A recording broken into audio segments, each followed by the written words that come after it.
देवा बरमणे जेजू क्रिस्ताचे शुभ वर्तमान आवेसवोर दा वोळ 17 ते 22 मनशां ताई शिडूक रावात ती तुमकां धरून धर्म सोबीत व्हरतली आनी आपल्या देवस्थानांनी तुमकां जेरपण मारतली. म्हजे पासत अधिकाऱ्यान आनी राजा मुखार ताच्या आनी अनभावाटाच्या फुड्यांत तुमी गोवाय दिवचे खातीर तुमकां व्हरतली. पूण तुमकां धरून दितूच कशें आनी कितें उलोवचें हाचो हुस्को दवरूं नाकात. ते घडयेर तुमी कितें उलोवचें तें देव तुमकां कळयतलो.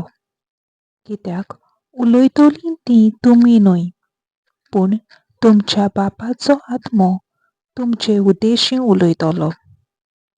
जिवेशीं मारूंक भावा भयणीक भावा भयणीक आनी आवय बापूय पुतां धुवांक लावून दितलीं. भुरगीं आवय बापायचेर उपरासून तांचो प्राण काडूंक लायतलीं.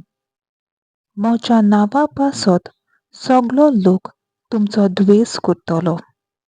पूण शेवटाक पुरयान तीर रावीत तींच तारण जोडटलीं.